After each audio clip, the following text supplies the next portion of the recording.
दोस्तों, आज हम कुछ इंपॉर्टेंट फ्रेजेस देखने वाले हैं। फ्रेज का मतलब क्या होता है? शब्द समूह। जिस प्रकार हम हिंदी में कुछ शब्द समूहों का उपयोग करते हैं, उसी प्रकार इंग्लिश के भी कुछ शब्द समूह है जिसे हमें पता होना चाहिए। बारी बारी से हम सभी के एग्जाम्पल देखते जाएंगे और उसके अर्थ देखते जाएंगे। तो सबसे पहला हमारा फ्रेज है एबीसी। एबीसी का मतलब होता है प्रारंभिक ज्ञान। किसी भी क्षेत्र या विषय के अंदर हमें कुछ भी पता है तो हम कह सकते हैं कि I know ABC about this, यानी कि मुझे इस विषय में कुछ पता है। तो ये है हमारा पहला फ्रेज एबीसी। दूसरा फ्रेज देखते हैं burning question of the day. Burning question of the day यानी कि आज का मुख्य सवाल। मान लीजिए कि बच्चे हैं, वो एग्जाम देने जा रहे हैं और पेपर बहुत ही लेंथी निकलने वाला है, तो बच्चे कह सकते हैं कि this exam is burning question of the day. आज का इम्तिहान है वो हमारे लिए एक सुलगता सवाल है। तो इस प्रकार के फ्रेज का उपयोग है जब कठिन परिस्थिति हो, हमारे सामने कुछ विकट प्रश्न हो, तब हम इसका उपयोग करते हैं burning question of the day. उसके बाद का देखते हैं a bed of roses. A bed of roses का मतलब होता है आसान कार्य। जब भी आपके जीवन में कोई भी ऐसा कार्य है जो आप आराम से कर सकते हैं, तो आप कह सकते हैं अ बेड ऑफ रोसेस। रंगोली बनाना मेरे लिए आसान काम है।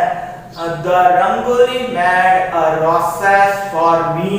हमारे लिए है रंगोली बनाना बिल्कुल ही आसान कार्य है।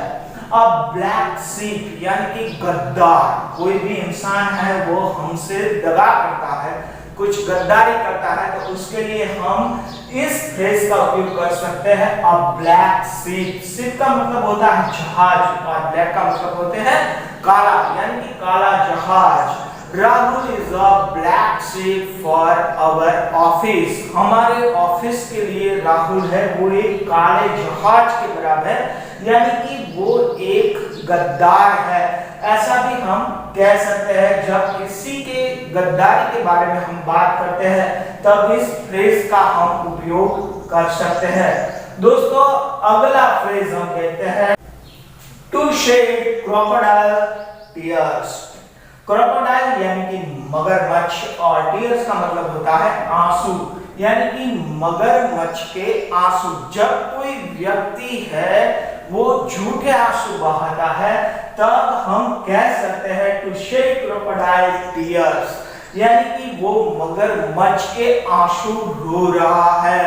Sheela is not she is a sad crocodile tears, यानी कि वो सही नहीं है, वो मगरमच्छ के आंसू रो रही है। तो इस प्रकार हम किसी के बारे में कह सकते हैं जब वो गलत होता है और अपने आप को विवश बताता है, तब हम कह सकते हैं टू शेड क्रोकोडाइल टीयर्स। उसके बाद देखते हैं अ गाला डे। अ गाला डे का मतलब होता है खुशी का दिन। जब भी हमारे जीवन में कोई उत्सव आता है, कुछ जन्मदिन आता है, यानी कि कुछ फेस्टिवल्स होते हैं, उन दिनों को हम गाला डे कहते हैं। Friday was gala day for me, यानी कि शुक्रवार मेरे लिए गाला डे था, यानी कि कुछ खुशी का दिन मेरे लिए था। तो जब भी आप किसी खुशी के दिन की बात करते हैं, तब आप उसे अ गाला डे के फ्रेज से भी कह सकते हैं। उसके बाद है अ गुड टर्न। टर्न यानी कि बारी, गुड यानी कि अच्छा। जब आप कुछ अच्छा कार्य करते हैं, कोई अच्छा कार्य करता है, तब आप उसे कहते हैं a good turn. This is your good turn. यह तुम्हारा अच्छा कार्य था, भलाई का कार्य था। तो ये फ्रेज भी बहुत यूज होता है इंग्लिश लैंग्वेज में, बोलचाल में। तो आप इन सभी को याद कर लीजिए। Right and left. Right and left का मतलब होता है दायां और बायां, लेकिन जब फ्रेज के तौर पर इसका इस्तेमाल हो तो हम कहते हैं सभी तरह से। You will check right and left, तुम उसे अच्छी तरह से जान लेना। पार्शल, पार्ट एंड पार्सल यानी कि हिस्सा या भाग। हम कह सकते हैं सफलता में, सफलता पाने के लिए निष्फलता एक भाग है, एक पार्ट है। तो ये थे कुछ ऐसे फ्रेज जो आपको बहुत ही काम आएंगे। फिर से हम इसका रिवीजन कर लेते हैं। ABC यानी कि प्रारंभिक ज्ञान। किसी भी विषय में हमें अगर प्रारंभिक ज्ञान है तो हम कह सकते हैं I know ABC about this।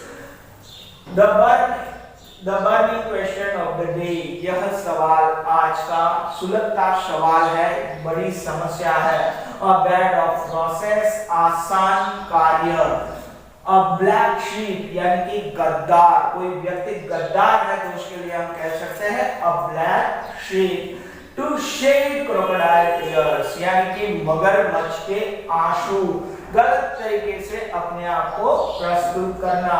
A child's play यानी कि बच्चों का खेल, यह मेरे लिए बच्चों का खेल है।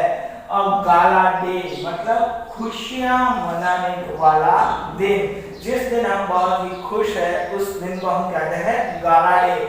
उसके बाद कहते हैं a good turn, कोई अच्छा कार्य करना जिससे दूसरों की भलाई हो, a good turn। Right and left यानी कि अच्छी तरह से जांच लेना।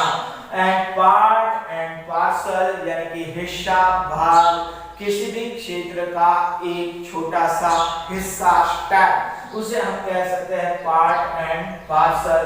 तो ये थे कुछ ऐसे फ्रेज जो आपके बोलचाल को फ्लुएंट बना देंगे। अगर आपको ये वीडियो अच्छा लगा है तो वीडियो को लाइक जरूर कर देना। चैनल पर पहली बार आए हो तो चैनल को सब्सक्राइब जरूर कर देना।